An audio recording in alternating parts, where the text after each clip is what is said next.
So today I'm going to be doing some testing and maybe some repair on this Peavey Bass Mark IV amplifier. It belongs to a friend of mine and we've used it for many years. This is a mid-80s model. And he says that it's exhibiting weak power, that it doesn't have the oomph that it used to have. So I'm going to take it apart. First I'm going to test it and take it apart, and we'll see what's wrong with it, if anything is wrong with it. So I have it hooked up here. Just have power hooked up. This is the front panel. It has two channels. Channel A, these are effects returns for channel A. This is an effect and send and return for channel B. A high input, a low input for active basses or hot pickups. This is channel A, has an equalization, a pre-gain, EQ, and a post-gain, crossover, a bright contour, boosting highs. This will put the channel through the graphic equalizer here. And channel B has these interesting controls. It has a pyramid and a shift. So you can shift where that mid-frequency boost is going to be, which is essential for bass. And here you have a pre-gain and also a post-gain. We can also send this to the graphic, and we can send this one contour with a little bit of brightness. You see the button's gone on that. It's also missing this one too. And it does have a little bit of a patch network. We have a preamp out and in. This is going to be for inserting, maybe compressors or whatnot. You can send this and wire it off into an in and out. A line out is going to be a line out signal to send to whatever you want.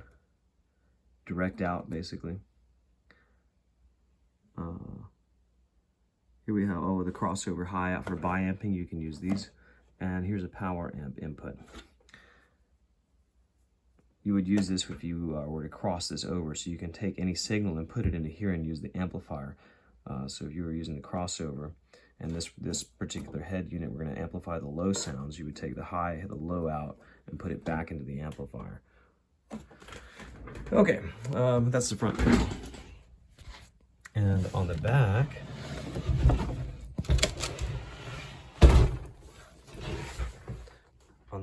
panel, you see it is a Peavey 400BH bass head.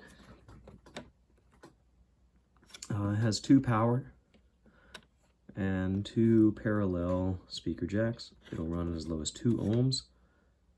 And you see it's putting out 300 watts at 2 ohms, 210 at 4 ohms.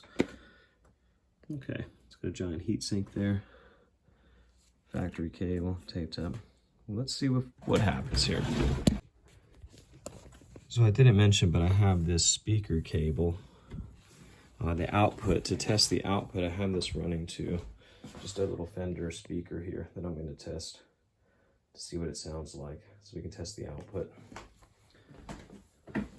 And for an input at the moment, I'll eventually hook a bass to it, but for now I just want to get a constant signal, so I'm going to use this small signal generator. I'm going to plug it into the high input. Actually, before we put the speaker, I will unplug the speaker before we turn the unit on, because otherwise this pop will go to the speaker and you don't want that to happen. This will be fine. Okay. So it looked like it did power on.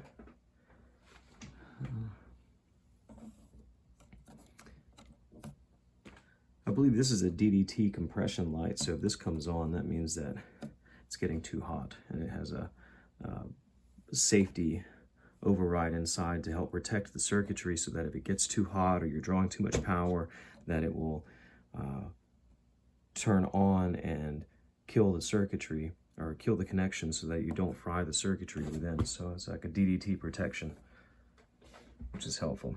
Okay, so it looks like both channels are lit. This one's got a red light, this one has a green light. And we'll hook the speaker up and see.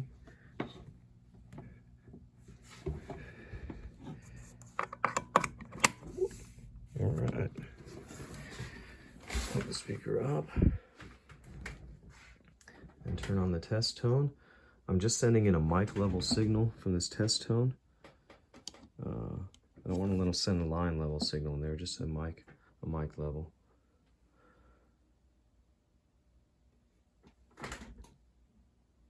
And I don't hear anything coming out of the amplifier, out of the speakers. So let's see what happens here. Oh yeah. Pot's a little bit scratchy there. Notice how loud it is. And I'm sending a mic level signal in there. And this thing is turned down to 1 and it's already almost ear piercing in here. So we'll leave that kind of low because I want to turn the pre up kind of bit. A little bit scratchy, but not too bad. I'll probably come out with some turning. These things were made really well. I actually spilled a beer in this thing many years ago, about 20 years ago, before I knew any better. And I was in my teens or late teens. I had a beer sitting on top of it, and we got, a little energetic in our practice space, and then I knocked it over and beer fell inside of here and got over everything. And you can see it's kind of crusty. We'll look at that later. Maybe. It's working fine. We'll just give it back to him. We might just take it apart to investigate anyway. But anyway, it fried, and by fried, I mean we kept on playing, and I didn't realize that it had gotten down in here. And the bass amp started cutting in and out, and then it finally just went dead, and then smoke comes out of it. And all electronics runs on smoke because it must run on smoke, because once the smoke comes out, it doesn't work anymore. So you don't want to let the smoke out of it. Bad. So channel A is working. So I'm interested, I'm surprised that it even came back from 20 years ago. It's been working for 20 years after I fixed it then. I had some help from my father who knew something about electronics, and I wanted to fix it, of course, because I messed it up and it's not mine. So I kind of felt responsible for breaking the bass head, so I took it upon myself to try to repair it, and I got some help from my father at the time, and we resoldered a couple of components. This many years, I don't know what it was. Maybe it was a transistor. I don't know. So I'm kind of interested to go back through it now and see exactly what it is. Maybe some transistors are bad and not outputting full power, but this channel definitely seems to be working. You can see that I turned that up very little.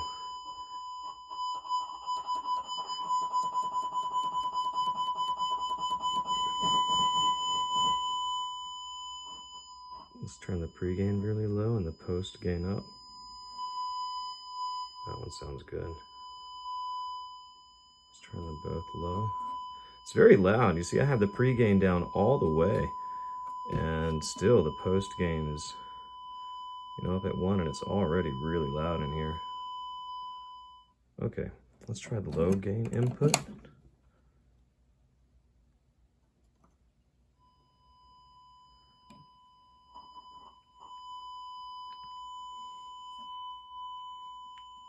So you notice this one is much quieter.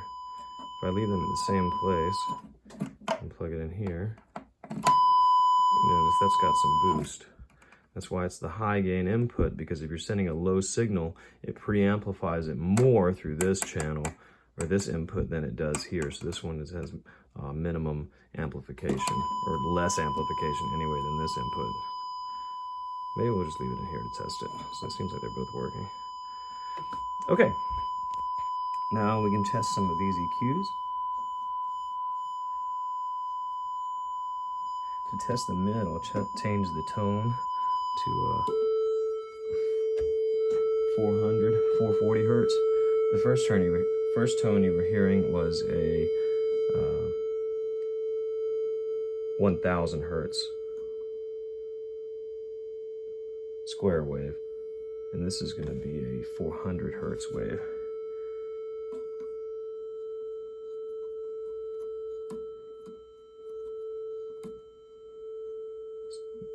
Turn it up so you can hear that.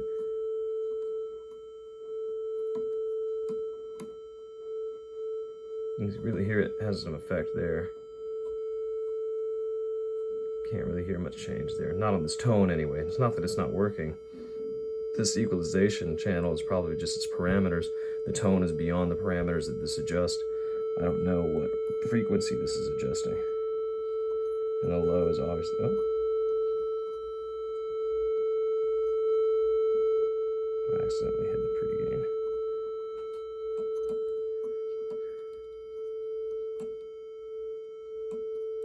They have some effect there, okay. Crossover frequency starts at 500.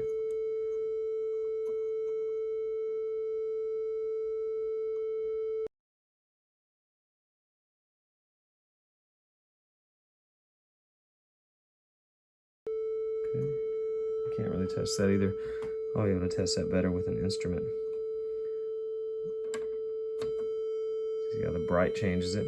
Definitely boosts the highs. Let's see if we can get the graphic EQ to work. Yeah. This is bypass graphic EQ with the graphic EQ.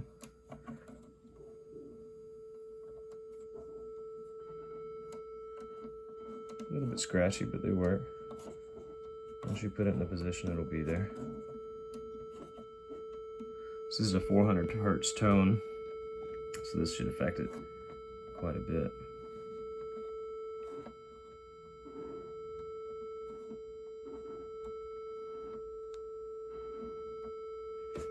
Okay. Let's turn this one off and check channel 2, or channel B. Okay. Let's make sure both inputs are going through there. Let's see why they wouldn't. Yeah.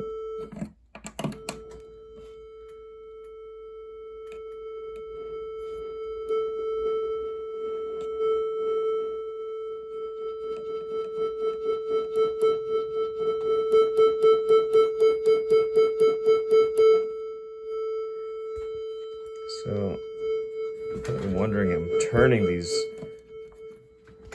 faders quite aggressively. You might be thinking I'm going to wear them out. Well, I won't. At most, I'll be turning it 20 or 30 times. Even 100 would be a lot, and these things are rated at tens of thousands of rotations, full way, one way, and the other being one way. So the dozen or so times, or even couple of dozen, I'm going to turn this. It's not going to have any effect, but it will help it clean out the wipers, so it has a better signal. If you have a mixer board or something, before spraying contact cleaner in it, which will wash the pot tightening grease out, you want to try to do this first and see if it'll clean up. Oftentimes it will, and then you don't have to spray any contact cleaner, which will make the potentiometer loose. See, that sounds much better already. I've noticed that potentiometers are very often scratchy at the maximum range. There's just that one place that sounds, you can hear it there at the end, that oftentimes that just won't come out. But by the time you're there, you're going wide open anyway. I mean, you're not going to play at 9.9, right? Okay, that one sounds good. Let's see what we get on the post. Let's turn this down.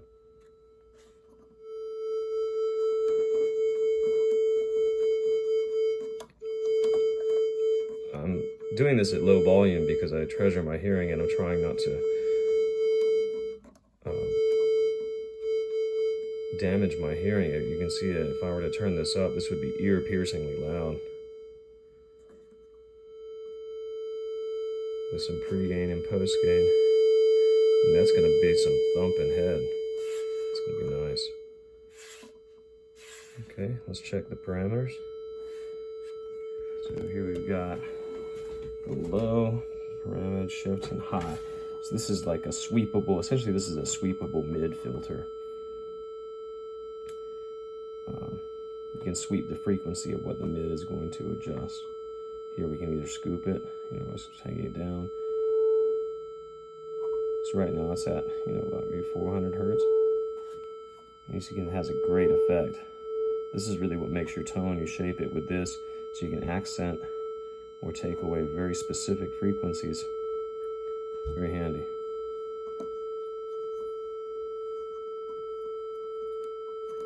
You can hear it doing something. It's very slight. The highs is definitely getting.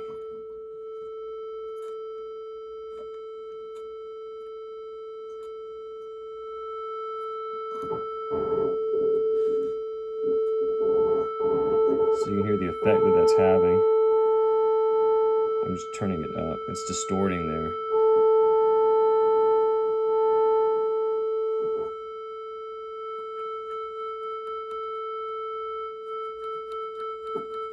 Clean that up a little bit.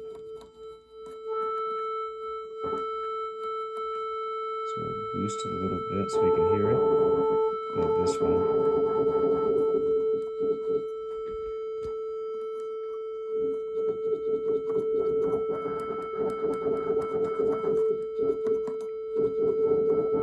And the speaker I have plugged into it is just an 8 ohm speaker, so I'm not even getting close to full power that this thing will put out.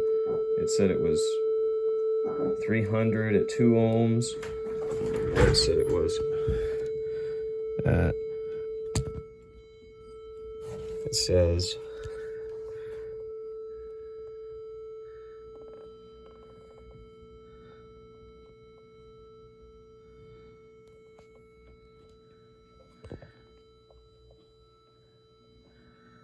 there it is. 210 watts at 4 ohms. And I've got 8 ohms hooked up, so I'm probably somewhere half that, maybe 100 watts, 120 watts maybe. And it's already loud.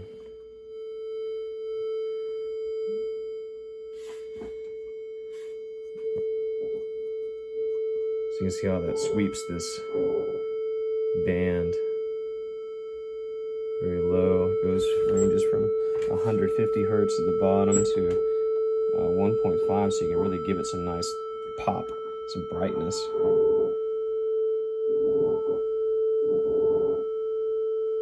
Okay. Let's turn that down so it's loud. Let's see if we can push the bright switch. That definitely works. Graphic EQ.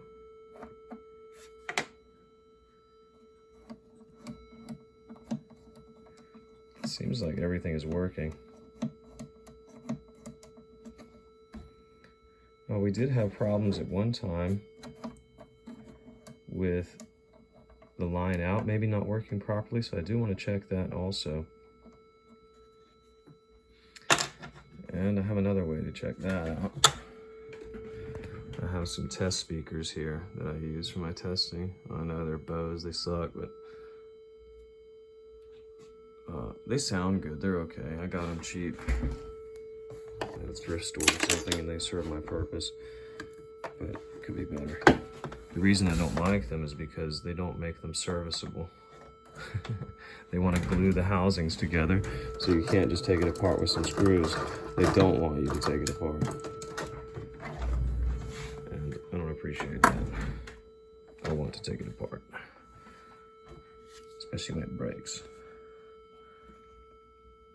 Turn this down a little bit more. Okay, so now I'm going to hook up my line out into my speakers. And you can tell that it's on and working. So we will check the line out.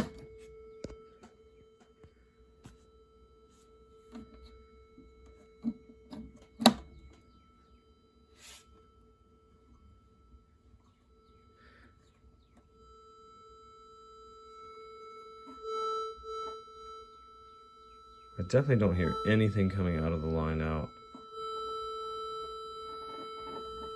Nothing at all.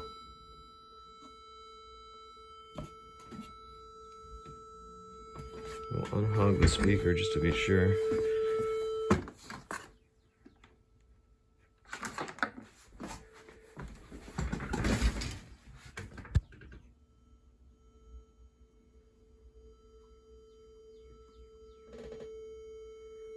It is working.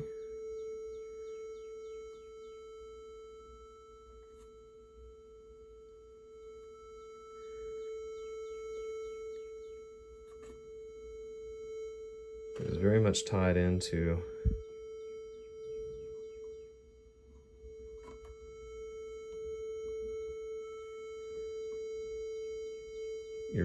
your gains. So if you're having to use a low stage volume, you know, maybe you can't crank it up,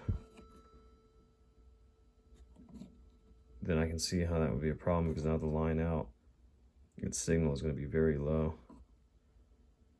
Okay, well, this is supposed to be out, in. That means it's sending a signal out, and then back in. Usually tip is send, and ring is return. So we stick this all the way in, it should give us a signal out. And it is. You see?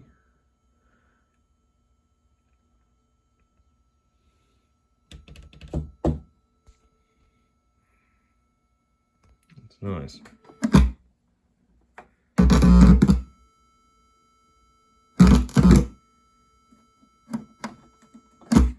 Alright, line out is working. The crossover, low out. So this is a low out line. Let's see if this is working. Supposed to be lows. Let's turn the lows up. So you can see how, you can hear how this is just a low signal. The highs have been taken out. See, even if I push the bright button now, nothing happens. We can increase it some, but pretty much this is just a crossover. So you get your low frequencies out here and your high frequencies out here. So we change it, that's also working. Let's listen to the other.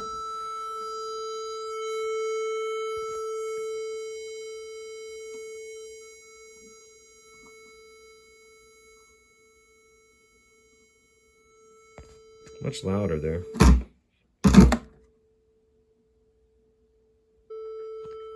So it seems like everything is working okay. One more thing to check. I'm going to check the power amp input. So now I'm going to plug this into here and see if this will activate the power amp. And it does.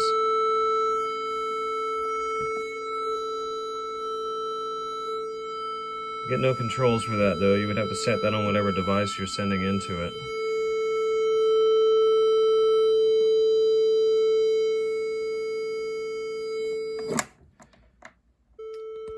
Okay, we'll also try this. We'll use the crossover. Here I got a patch out cable. So here I'm going to take the low frequencies and put it into the amplifier.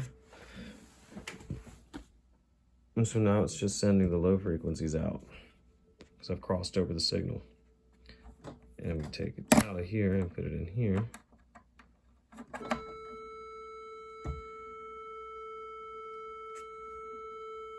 No, and I have my signal coming in, so notice if I have anything plugged into the power amp section, it breaks the connection from the input. You can't have both. So when you hit it on here, that means that you are using an external source to throw into the power amplifier, and this is only going to come out now through,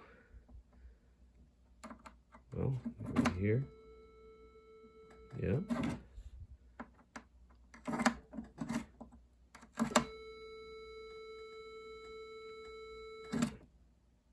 So the signal's still coming out of the line out.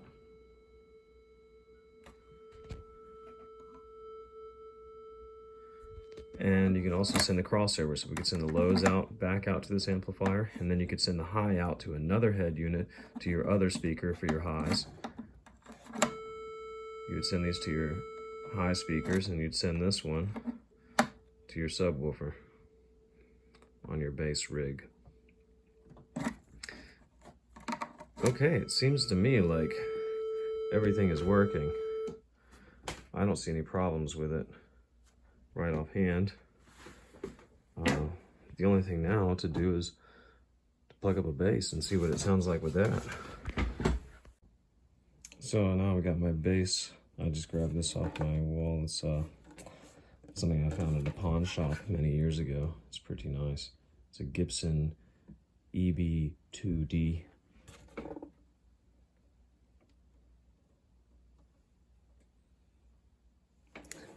Cherry Sunburst from 1966, I believe. It's a hollow body bass. It's got a really nice playable, like an acoustic guitar type neck on it. So we're gonna plug this up and see what it sounds like with the bass.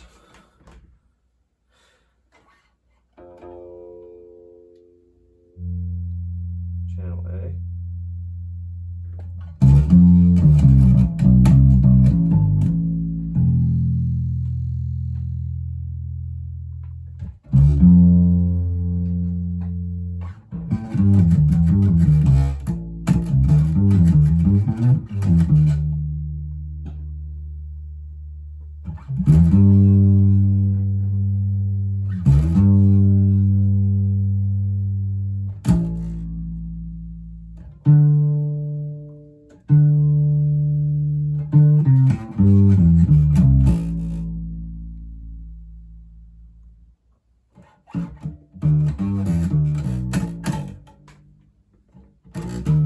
See if the low has a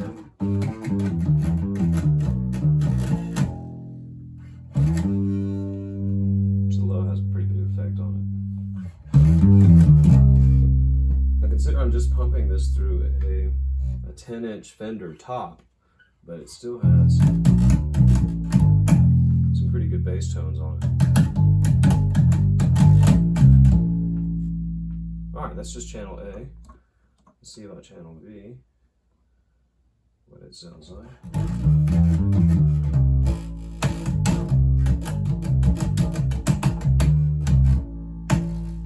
Let's get some more volume.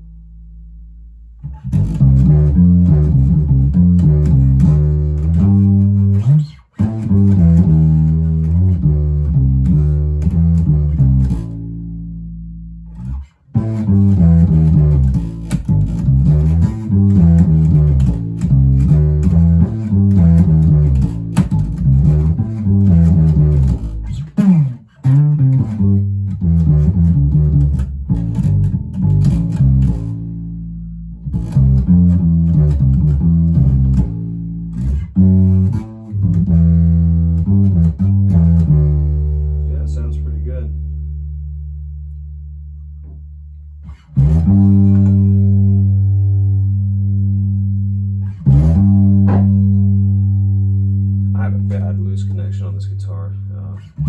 So if you hear that popping, that's where that's coming from. It's not the amplifier. Let's see what the variety does.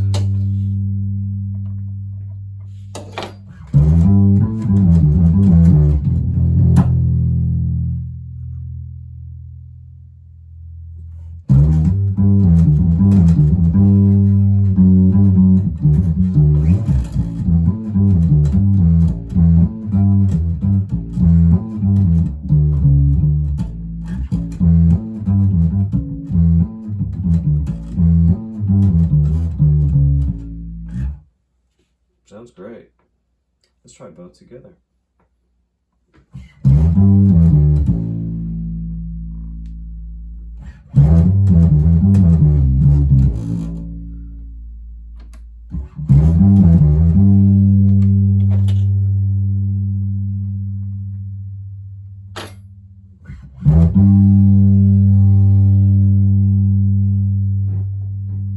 Scoop some mint.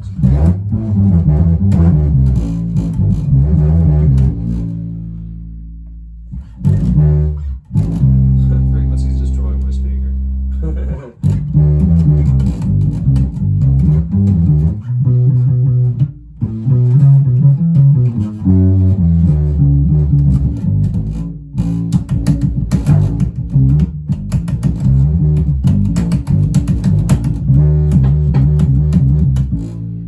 Now, I'm not a bass player, so it's understandable my playing sucks because I don't consider myself a bass player.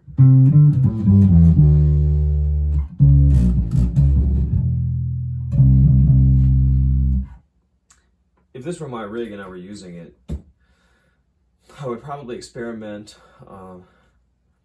with the equalization, because it is mixing both of these channels together. So that means you essentially have two different EQs. And I would probably try to combine the channels together to get a certain punch on a frequency that I wanted, some mid frequency, like, I don't know, 4, 5, 600, 800, maybe even as punchy as 1,000.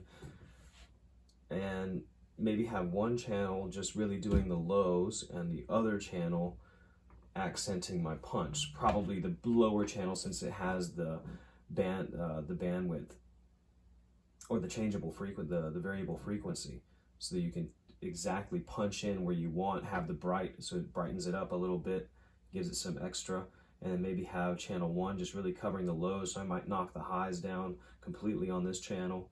We'll try that out. I'll show you what I mean. And we'll maintain some lows, we'll knock some mids down also, we'll let the other channel cover that. And maybe we'll boost the lows on this channel. We'll want them both going through the graphic EQ. And then we'll have lows on this channel also. And let's just boost it at 800 here. And we'll boost it 6 dB. And we'll leave the highs on square there, and we'll push the bright in. Okay.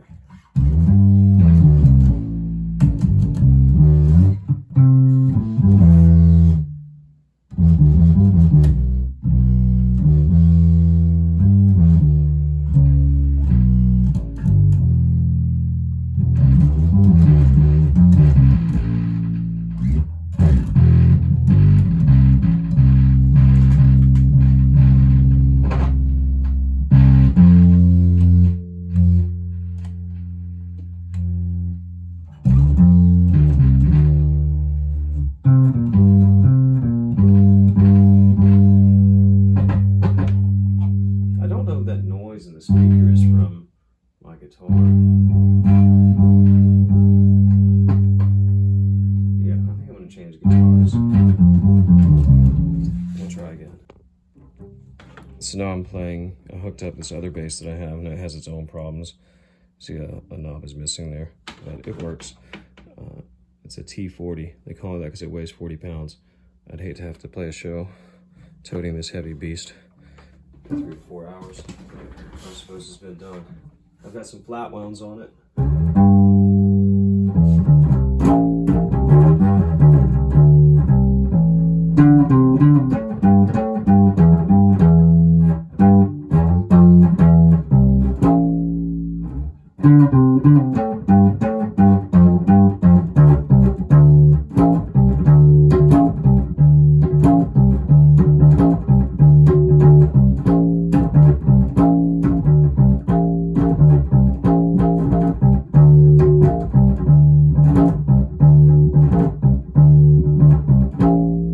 Sounds good. I don't think there's anything wrong with the amp, as far as I can tell.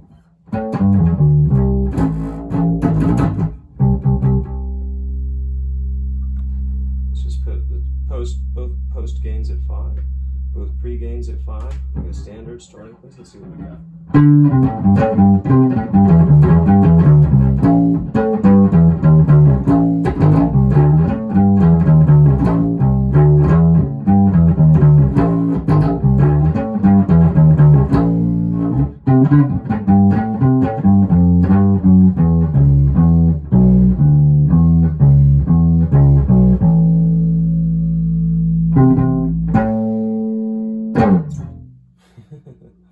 Yeah, sounds good to me.